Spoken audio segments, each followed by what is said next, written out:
Alhamdulillah, wassalatu wassalamu ala rasulillah wa ala alihi wa sahbihi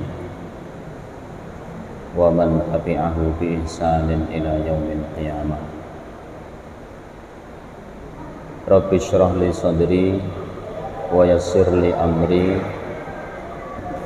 wahlul 'uqdatam min lisani yafqahu qawli, amma ba'du. Bapak Ibu yang dirahmati Allah, alhamdulillah, puji syukur atas nikmat Allah. Sholawat serta salam semoga terlimpah kepada Rasulullah sallallahu alaihi wasallam.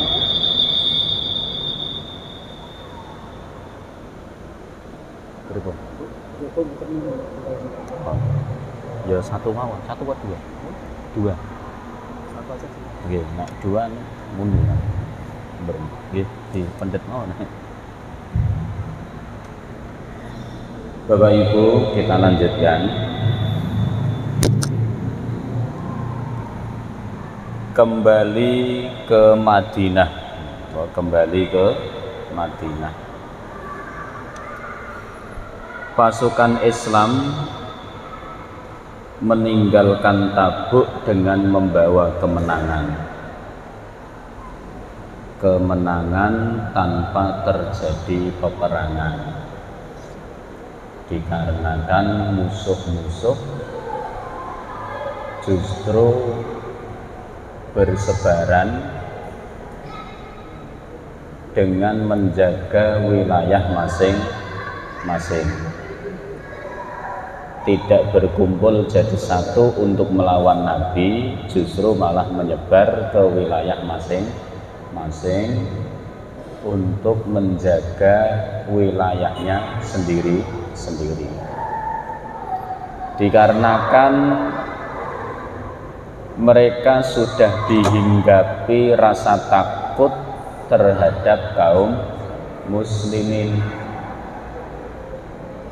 dengan asumsi dan kajian bahwa di perang Mu'tah saja 200.000 pasukan kewalahan menghadapi 3.000 pasukan, apalagi di perang Mu'tah yang pasukan kaum muslimin jumlahnya 30.000.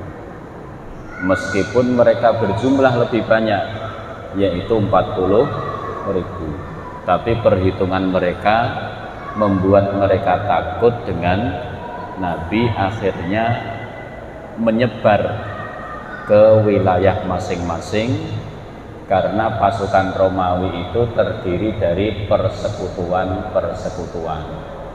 sehingga mereka tidak menyatu, malah justru terpisah-pisah. Tanpa mengalami tekanan sedikit pun, dengan perjalanan ini Allah telah mencukupkan perang bagi orang-orang mukmin. Wallahu a'lam.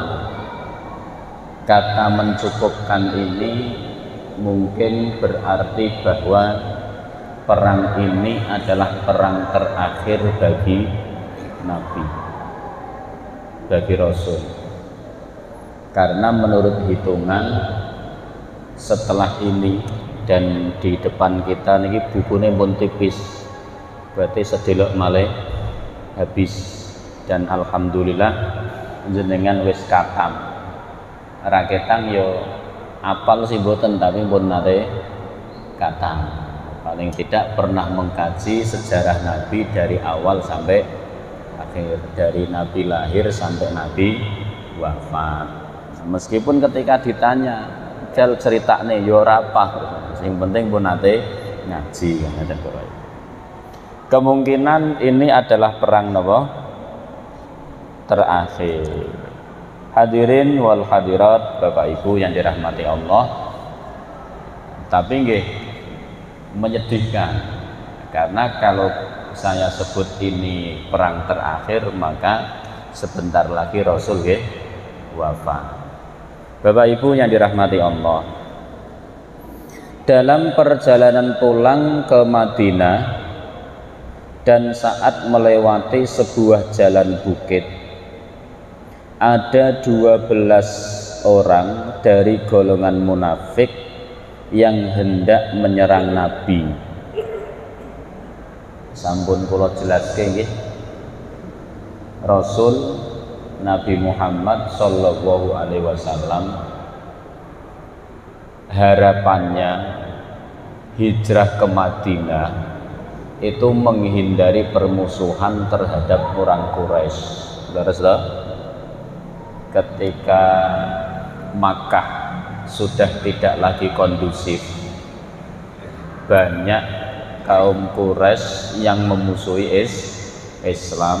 Nabi harapannya pindah ke Madinah untuk menghindari permusuhan. Ternyata di Madinah musuhnya tambah, tidak berkurang malah tambah.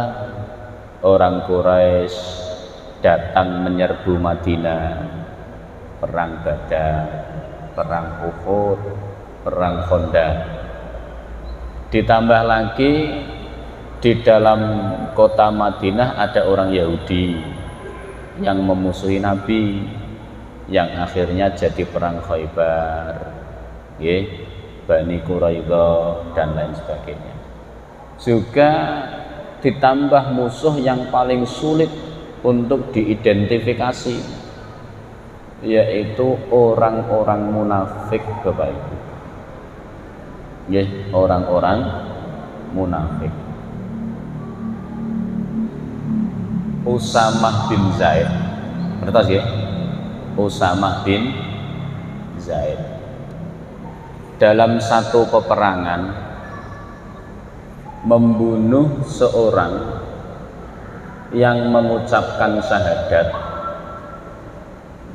Orang mengucapkan syahadat setelah tanding dengan Usamah bin Zaid. Jadi ceritanya ngeten, wong kafir niku, wong kafir asline wong kafir. Nah, orang Islam perang dengan orang kafir. Nah, di antara pasukan orang kafir itu ada seorang yang gagah berani dengan berbagai macam skill peperangan, berhasil membunuh puluhan orang Islam. Pinten? Puluhan orang Islam. Ketika berhadapan dengan Usamah bin Zaid, orang itu kalah. Pedangnya terpelanting, dia jatuh. Ketika hendak dibunuh oleh Usamah bin Zaid, dia mengucapkan syahadat, asyhadu alla ilaha illallah wa asyhadu anna muhammadar rasulullah. Usamah bin Zaid dilanjutkan pedangnya, akhirnya orang itu terbunuh. Alhamdulillah, sahabat yang lain melihat dan mendengar syahadatnya orang itu, dilaporkan ke Nabi, ya Rasul, Usamah bin Zaid telah membunuh seorang yang mengucapkan syahadat. Itu Usamah bin Zaid. Ketika dipanggil oleh Nabi atas kasus tersebut, Usamah bin Zaid beralasan, ya Rasul, dia mengucapkan itu karena takut saya bunuh, berlindung dari kalimat syahadat. Dia tidak mengucapkan dengan serius, tulus, ikhlas, tidak. Kata Rasul, kenapa tidak sekalian kamu belah dadanya dan kamu lihat dia jujur atau dusta. Sehingga dengan wajah muram dan agak sedikit marah, tidak terjadi titik temu, dan Rasul menangis, bagaimana pertanggungjawabanmu dengan kalimat syahadat itu? Kata Rasul, kamu membunuh seorang yang mengucapkan syahadat. Inilah yang terjadi dengan orang munafik. Mau diperangi mereka syahadat, dibiarkan mereka memerangi Islam. Sulit ya, meh diperangi kok syahadat, dibiarkan kok memerangi Islam. Karuan wong kafir memerangi Islam, perangi wong kafir kan. Lah ini orang munafik, kita membunuh orang munafik terhalang oleh syahadat, membiarkan orang munafik mereka setiap saat menyerang Islam. Bingung nggih? Ini yang terjadi di masa Nabi. Nggih, ketoke wong Islam tetapi tingkah lakunya selalu merugikan Islam. Tapi terus mangke jenengan tak sambayangke politik. Mboten sambayangke politik. Ini yang kita bicarakan munafik besar, munafik i'tiqadi. Nah, sedangkan hari ini orang-orang Islam yang ketika punya jabatan suka merugikan Islam itu bukan munafik i'tiqadi, tapi munafik amali, nifak kecil. Nifak kecil niku 3 wau jari Rasul. Jika berbicara dusta, jika berjanji menyelisihi. Terus siji malih to. Jika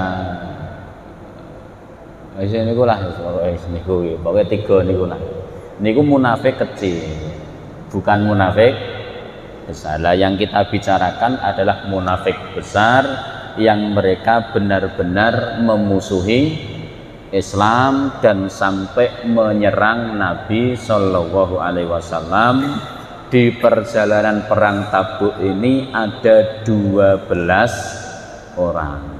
Bapak Ibu yang dirahmati Allah, kejadiannya bermula saat beliau melewati jalan bukit bersama Ammar yang menuntun tali kendali unta beliau dan Hudzaifah bin Yaman yang berjalan di depannya, sementara orang-orang berada di tengah lembah.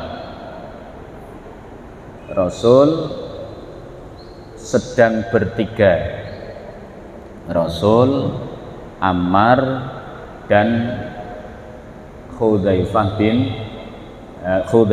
bin Al-Yaman. Ya nek telu digeruduk wong 12 niku ya wani, nah sing 12 niku wani.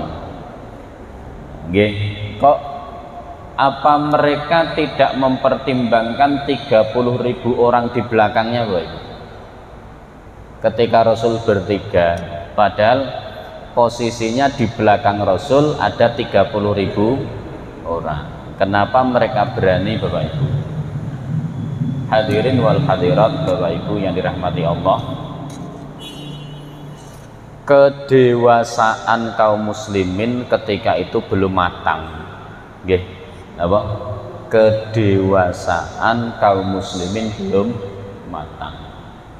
Sehingga ketika Rasul misalkan wafat, meninggal tiba-tiba, itu mereka seperti anak ayam yang kehilangan induk karena kedewasaannya belum matang. Kenapa kedewasaannya belum matang? Di zaman sahabat tidak boleh ada yang berpendapat dan mengatur Islam kecuali Rasul. Paham nggih? Di zaman sahabat tidak boleh ada orang yang mengatur Islam atau berpendapat dengan Islam kecuali Rasul. Hal ini dibuktikan ketika Rasul wafat, 3 hari baru dimakamkan. Rasul wafat 3 hari baru dimakamkan. Kenapa baru dimakamkan? Karena perseteruan antar sahabat Muhajirin dan Ansor dan sahabat-sahabat yang lain tentang masalah imarah kepemimpinan, yang biasanya mereka ketika menunjuk pemimpin itu Rasul yang ngacungi, kamu gitu. Rasul langsung. Nah, ketika Rasul wafat mereka bingung bagaimana cara menunjuk pemimpin, siapa yang imami. Ketika Rasul sakit, Abu Bakar jadi imam, itu pun harus menunggu Rasul yang nunjuk, bukan inisiatif. Maka saya katakan Islam zaman itu kaum muslimin belum dewasa. Nggih, paham nggih? Sehingga ketika 30.000 orang itu Rasul wafat, maka kedewasaan mereka yang belum tumbuh akan membuat mereka kocar-kacir. Bukti yang kedua, munculnya Musailamah Al-Kadzab setelah wafatnya Nabi. Dan pengikutnya cukup banyak, Pak. Tidak sedikit, cukup banyak. Pengikutnya cukup banyak. Ini menunjukkan kaum muslimin juga belum dewasa ketika itu. Beda halnya ketika mereka sudah berhasil menunjuk Abu Bakar sebagai pemimpin dengan dalil istikhlaf. Napa niku istikhlaf? Isyarat dari Nabi menunjuk Abu Bakar sebagai imam sholat. Sehingga zaman Abu Bakar hendak wafat, beliau menunjuk Umar. Ketika Abu Bakar mau wafat, beliau menunjuk Umar, habis saya wafat tolong nanti yang ditunjuk Umar. Sing jadi masalah, Pak, ketika Umar wafat, Umar tidak menunjuk. Umar tidak menunjuk. Nah, lalu kemudian sahabat rembukan lagi. Nah, itulah kemudian kaum muslimin pertama kali mengenal musyawarah yang dipimpin oleh ahlul halli wal aqdi, dipimpin oleh 10 sahabat yang terjamin masuk surga. Maka tertunjuklah Utsman. Utsman dibunuh mendadak. Ya, Utsman dibunuh mendadak. Sehingga terjadi pertikaian, percekcokan, fitnah yang begitu luar biasa. Kaum muslimin tidak bingung. Kenapa? Sudah biasa menangani konflik. Ali bin Abi Thalib naik. Nah, hadirin wal hadirat, bapak-bapak, ibu-ibu yang dirahmati Allah. Dados ketika zaman itu memang kaum muslimin belum terlalu dewasa. Nggih, paham nggih? Ketika Rasul wafat baru tumbuh kedewasaan, maka muncullah ijtihad, qiyas dan lain sebagainya, membentuk kedewasaan kaum muslimin yang akhirnya mengembangkan Islam sampai hari ini. Kalau zaman dulu mboten enten Muhammadiyah, mboten enten NU, ora oleh, Pak. Islam harus dipimpin satu orang, yaitu Nabi Shallallahu Alaihi Wasallam. Hadirin wal hadirat, bapak ibu yang dirahmati Allah, maka 12 orang itu ya berani menyerang Nabi meskipun Nabi hanya dikawal 2 orang. Ketika Nabi hanya dikawal 2 orang, meskipun di belakangnya ada 30.000 orang, mereka berani. Kenapa? Ya karena tadi kalau Rasul wafat 30.000 niku kocar-kacir. 30.000 niku kocar-kacir. Nah, kenapa? Karena belum dewasa tadi. Nah, kaum muslimin sudah dewasa ketika dipimpin Abu Bakar, dipimpin Umar, dipimpin Utsman, sehingga muncullah berbagai macam ijtihad pendapat yang kemudian kaum muslimin mulai dewasa dengan melihat perbedaan pendapat tadi. Bapak Ibu yang dirahmati Allah, kesempatan ini tidak disia-siakan orang-orang munafik tersebut. Ketika beliau dan 2 sahabat sedang berjalan, tiba-tiba mereka bertiga mendengar suara gaduh dari arah belakang. Orang-orang munafik ini berusaha berkilah dengan menutupi wajah mereka. Beliau mengutus Hudzaifah untuk mengejar mereka hingga dia dapat memukul unta mereka dengan tongkat yang dibawanya. Mereka semakin ketakutan dan lari menghindar hingga mereka bergabung dengan inti pasukan. Hudzaifah mengabarkan nama-nama mereka kepada Rasul dan apa kehendak mereka. Dengan peristiwa ini Hudzaifah dijuluki orang yang memegang rahasia Rasul. Sebutan ya.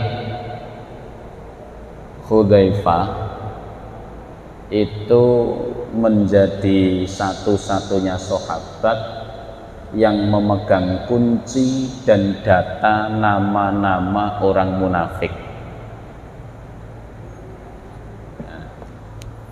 Ketika Rasul wafat, Umar mendesak, wahai Hudzaifah, kasih tahu saya nama-nama orang munafik di Madinah.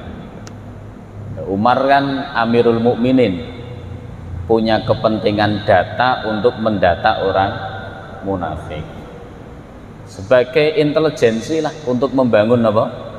Peradaban kaum muslimin sing munafik di sing ruso indi kan. Tapi kata Hudzaifah, Rasul tidak mengizinkanku memberitahu kepada siapapun. Niku kata Hudzaifah. Sehingga Umar niku bola-bali mendesak, mbok saya dikasih tahu. Tapi bola-balik Hudzaifah juga mengatakan saya tidak punya izin untuk memberi tahu dan diperintahkan Rasul untuk menyembunyikan aib. Niki pelajaran luar biasa Pak. Saestu pelajaran luar biasa. Di mana hari ini kita dapatkan kaum muslimin dengan bangga tanpa ada sedikit pun rasa dosa, tanpa sedikit pun tahu, tanpa sedikit pun takut kalau postingan itu dihisab. Apa? Memposting aib sesama kaum muslimin. Ayo loh gitu. Paham gak Ibu? Wingi geger geden masalah es teh nggone Gus Miftah gitu. Loh, orang Islam itu kalau ada orang Islam yang salah, semangatnya menasehati dengan menutupi aibnya. Lah kula jenengan kok menghujat dengan menyebar aibnya. Niki mboten sifat orang Islam. Kula katakan ngeten Pak. Gus Miftah menghina bakul es teh. Hinaan itu akan dihisab oleh Allah. Dia akan dikasih dosa atas hinaannya. Paham nggih? Gitu. Nah, jenengan tidak ada kaitannya dengan Gus Miftah, ya tidak ada kaitannya dengan bakul es teh. Jenengan tidak akan dihisab. Tetapi ketika jenengan memposting dengan menghina Gus Miftah, postingan jenengan itu dihisab oleh Allah tuh. Kira-kira hisabnya dosa napa pahala niku? Ayo kira-kira Bapak Ibu. Nggih. Nah, kan kita harus paham. Rasul niku jangankan orang Islam, orang munafik saja aibnya ditutupi. Orang munafik saja aibnya ditutupi oleh Rasul. Lah kita kok malah menyebarkan aibnya orang Islam. Hudzaifah niku lho. Umar niku wonge gedhi guala, nek ngamuk pedange mesti metu. Beliau lebih memilih menyembunyikan rahasia ketimbang memunculkan rahasianya. Betapa adab kaum muslimin itu luar biasa zaman itu. Mboten kados sakniki posting luar biasa. Sekarang luar biasa nggih. Sing kula khawatirkan niku terus nek wong kafir sing weruh, sing dihina nganggo peci, sing menghina nganggo peci, sing membuli yo nganggo peci. Ki wong Islam piye sih? Paham Bapak Ibu nggih? Nah, hadirin wal hadirat, bapak-bapak, ibu-ibu ingkang dipun rahmati Allah. Jadi monggo bijak bermedia sosial. Nggih, kula suwun yo ngeten lah, ngeten mawon lah. Jadi apa yang kita lakukan itu semua ada hisabnya. Bahkan in tubdu ma fi anfusikum au tukhfuhu yuhasibkum bihillah.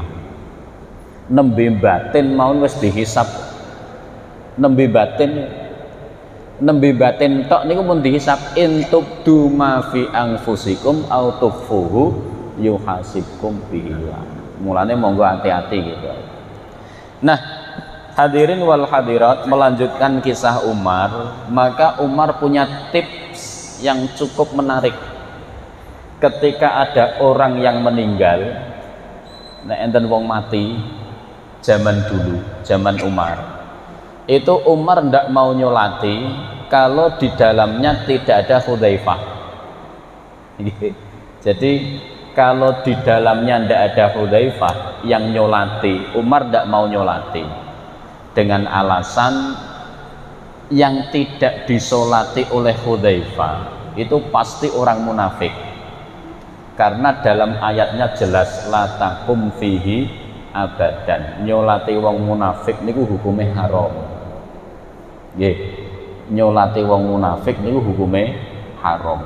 Makanya Hudzaifah tidak mau nyolati. Kenapa? Karena dia tahu kalau itu munafik.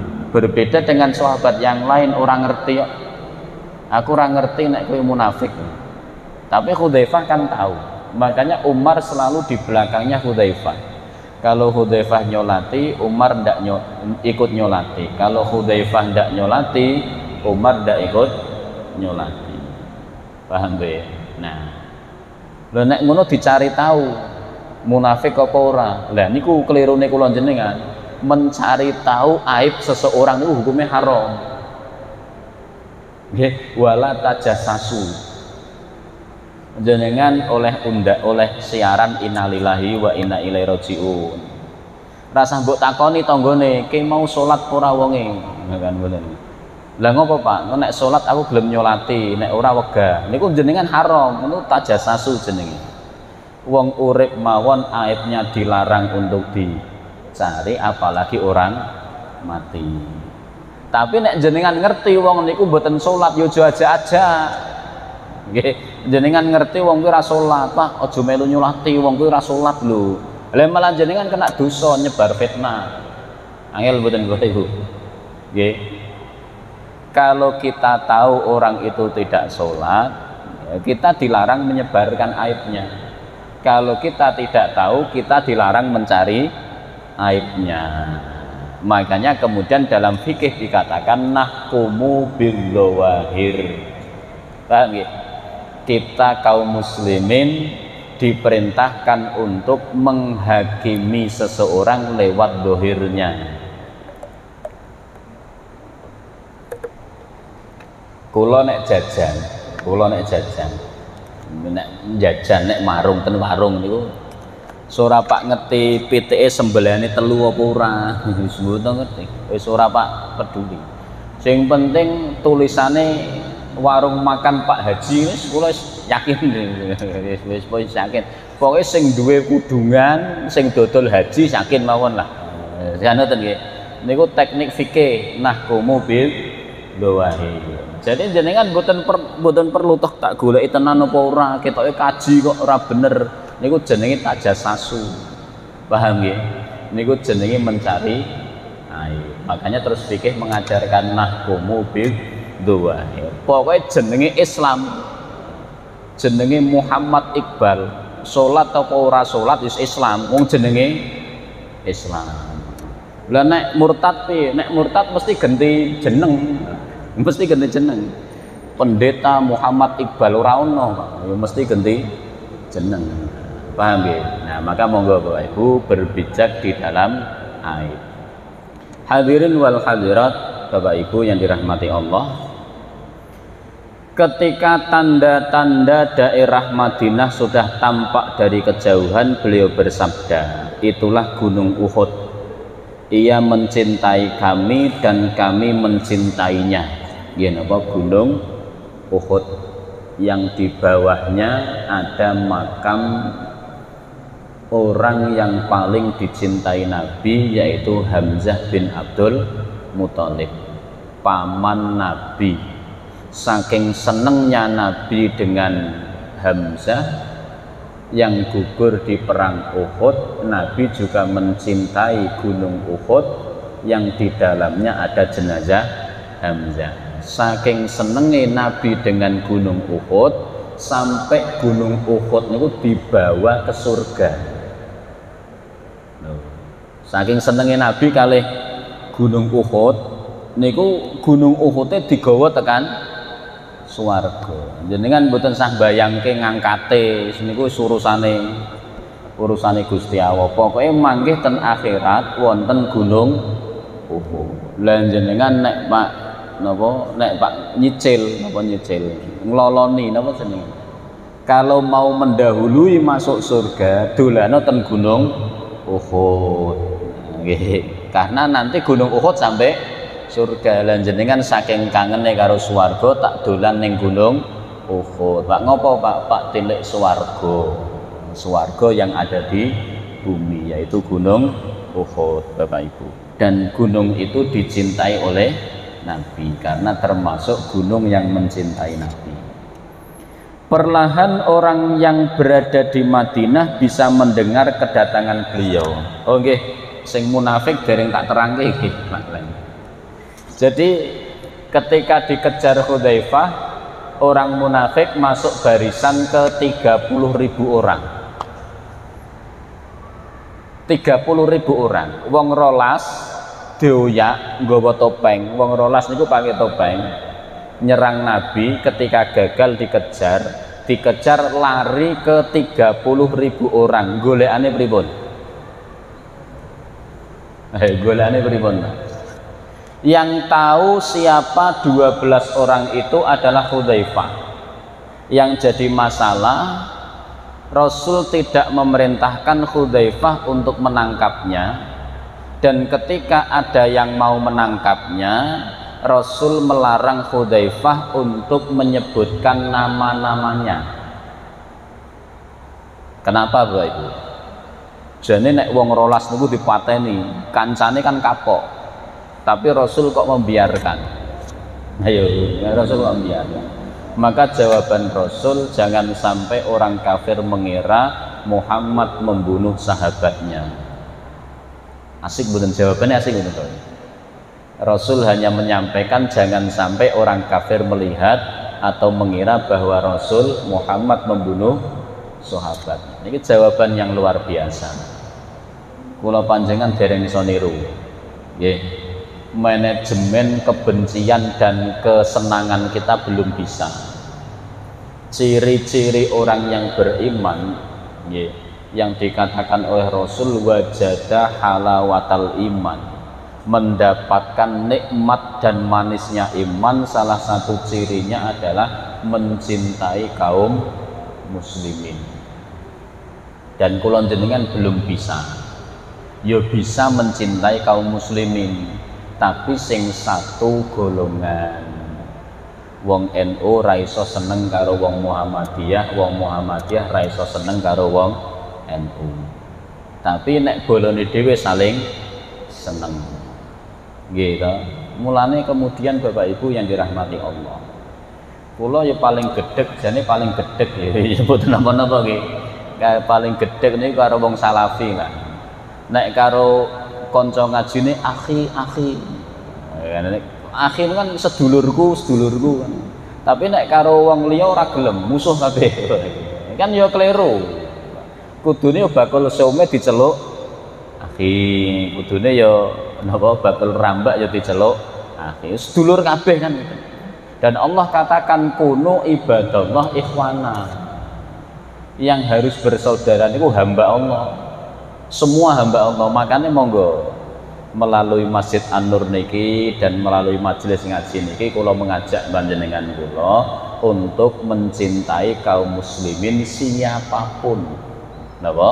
Siapapun, dan melarang untuk membenci kaum muslimin dalam bentuk apapun. Sing salat ya tetap disenengi, sing boten salat ya tetap disenengi. Paham nggih Bapak Ibu nggih? Mulane nek jenengan kaji, dan itu tugas saya, nggih. Muhammadiyah kan punya lembaga dakwah, gitu. yang salah satu tujuannya adalah mendakwai kaum muslimin yang belum tersentuh oleh Islam. Dados kula jenengan niku mboten kena benci karo wong ra salat niku mboten kena, kudu seneng. Karena namanya dakwah harus membawa rasa seneng. Kalau dakwah membawa rasa benci niku mboten dakwah.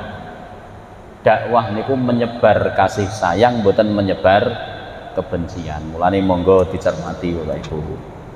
Hadirin wal hadirat, perlahan orang yang berada di Madinah bisa mendengar kedatangan beliau.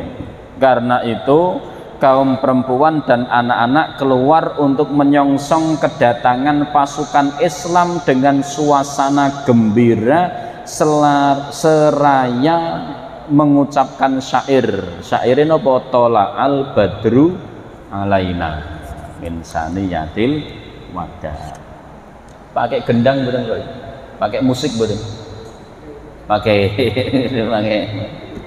berarti musik haram atau boleh? Haram atau boleh? Boleh. Musik niku haram karena merupakan syiar kefasikan. Wong mendem nganggone musik, ya ta? Ya wong mendem nganggone kan musik. Dangdutan isine wong mendem. Syiar fasik niku musik. Tapi ketika musik itu keluar dari syiar fasik, maka kembali pada hukum asalnya yaitu mubah. Dicatat apa? Mubah. Maka Nabi yo ditabui tohla al badru alaina. Musik kan tiga, lantunan alatnya, irama syairnya. Kan musik apa? Lantunan alatnya disebut musik, lantunan syairnya, irama syairnya disebut nasyid. Nek boten kelintu kok. Semangkin tenggina dan lain sebagainya, macam-macam. Nah misalnya kok Nabi mengharamkan musik, kudune sing menyabut niku ora nganggo irama tola al badru alaina min saniyatil wada. Dirungokke penak mboten? Mboten penak. Oh mosok nyambut Nabi nganggo syair tola al badru alaina. Aja nganggo cengkok. Cengkok itu musik ya ora penak. Ya tetep ana lagune tola al badru. Lho ya kan penak ya. Makanya kemudian nek jenengan pahami, ikuti Tarjih Muhammadiyah. Tarjih Muhammadiyah niku nek ngaji komplit. Dikaji dari awal sampai akhir. Nggih. Dikaji dari awal sampai akhir, dari nol sampai menuju tujuan inti. Jadi apa yang dikarepke Muhammadiyah dengan kajian itu dari awal niku nol. Nggih, dari awal niku nol. Sehingga menyimpulkan kesimpulan yang kita harus taat. Beda nek liyane. Beda nek liyane saestu. Nek liyane niku nek kajian ki wis ana hasile sik. Saya ingin menyampaikan bahwa musik itu haram. Golek dalil, tak ketemu tujuannya mesti haram. Nggih, paham nggih? Berbeda nek Muhammadiyah netral, tanpa tujuan, ora karep musik haram, ora karep musik halal, dikaji. Ujungnya kemana? Baru ikuti. Paham nggih? Nyambung mboten Bapak Ibu? Nah, nek liyane mboten, nek liyane wis karep sik. Nek liyane pun karep sik. Karepe riba, karepe bunga kudu haram. Maka dikumpulkan data, dalil muncul bahwa bunga itu haram. Nah, niku makanya terkadang kan ngeten.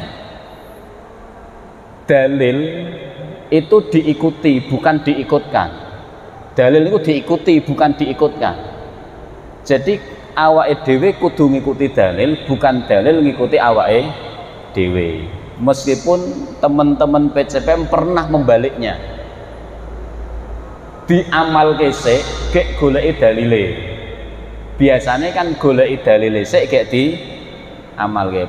Teman-teman PCPM pernah zaman ketika usul mau mengadakan kholnya almarhum Mbah Muslim. Nggih mutan nggih. yang dengan itu beberapa sesepuh Muhammadiyah, tapi alhamdulillah mboten leri, menuduh saya niku dituduh Kiai NU. Wong NU kok kon ngaji ning Muhammadiyah. Nah, ditanya, "Lah kenapa kok jenengan ngomong lah kayak sarungan terus?" Kan kula Ahad pagi lah nggih sarungan. Apa meneh krungu dalil khol niku tadi. Ya tak terangke sejarah itu ngeten lho. Ada situasinya seperti ini dan saya cuman disuruh nyari dalil. Ya enten dalile, ya enten dalile ketemu. Khol niku ya enten dalile. Dalilnya ada di kitab Riyadhus Shalihin. Dari isyarat Nabi setiap tahun di bulan wafatnya Khadijah radhiyallahu anha menyembelih seekor kambing dan mengundang seluruh keluarga besar Nabi. Jadi misalnya Khadijah meninggal di bulan Rejab ya, sakderenge Rejab berarti kan niku hadiah meninggalnya kan Isra Mi'raj.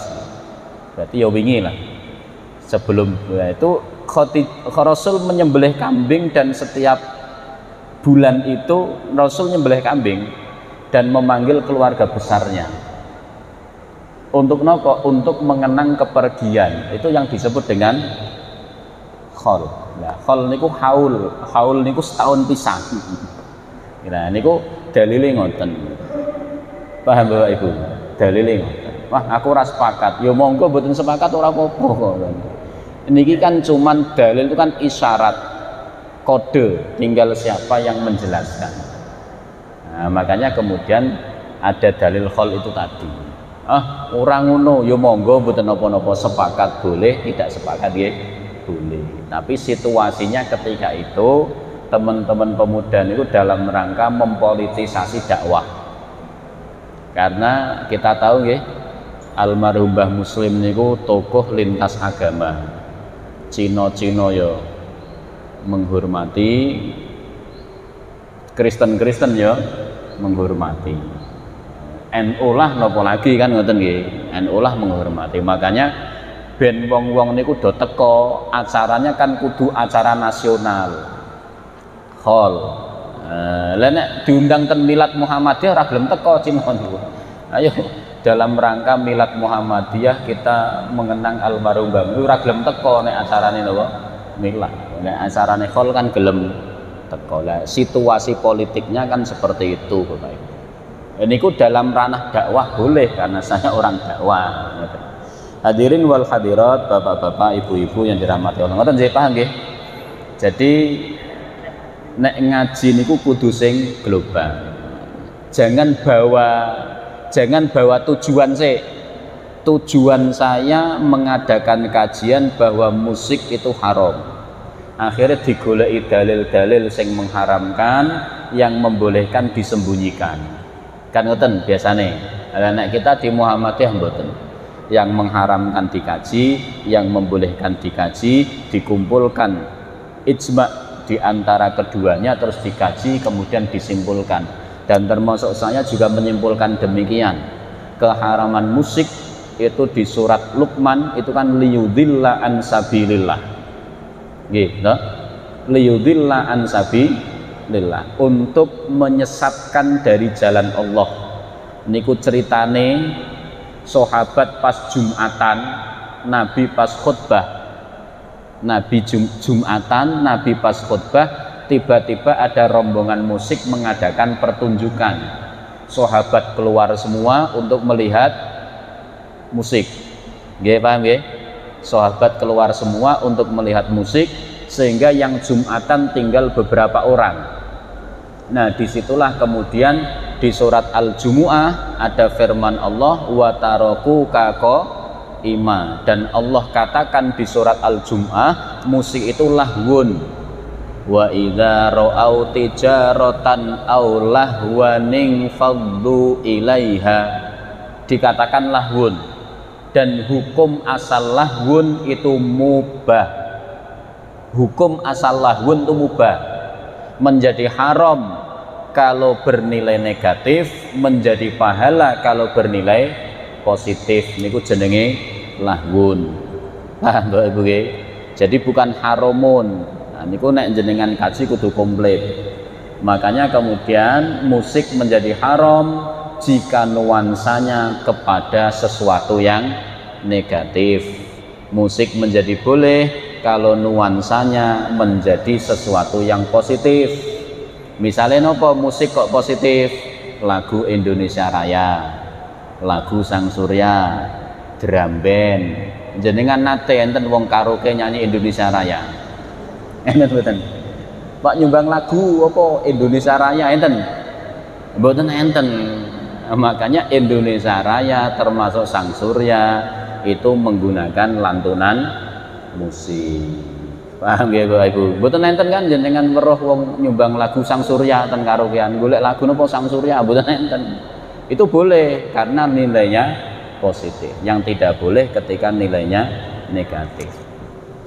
Keberangkatan beliau ke Tabuk pada bulan Rajab dan pulang dari sana pada bulan Ramadan. Sami nggih. Rajab berangkat, pulang Ramadan. Rajab, Sya'ban, Ramadan 3 bulan. 3 bulan itu berarti sebulan mangkat, sebulan bali, 1 bulan di tempat. Dan benar ketika kami sampaikan Tabuk dan Madinah itu berjarak 1400 km sekian. Jadi luar biasa jauhnya. Jenengan kuat mboten Bapak Ibu? Rasul ten Surabaya perangi di malah mboten Surabaya, Banyuwangi kono. Perangnya di Jakarta dan itu jalan kaki, ada yang naik unta, ada yang naik kuda, tetapi satu kuda untuk 12 orang. Lah nek perjalanan 1 bulan berarti sak wong numpak kudane mung 2 dina. 28 dinane mlaku. Ngoten kok tekan nggonane kok musuhnya malah takut, kudune wedi. Tetapi tadi kenapa orang Islam kok sampai Tabuk tidak kelelahan dan tidak capek? Karena mereka punya tujuan yang jelas, punya niat yang jelas, hidup mulia dengan Islam atau mati masuk surga. Paham nggih Bapak Ibu? Nginjang kita lanjutkan. Wabillahi taufik wal hidayah. Wassalamualaikum warahmatullahi wabarakatuh.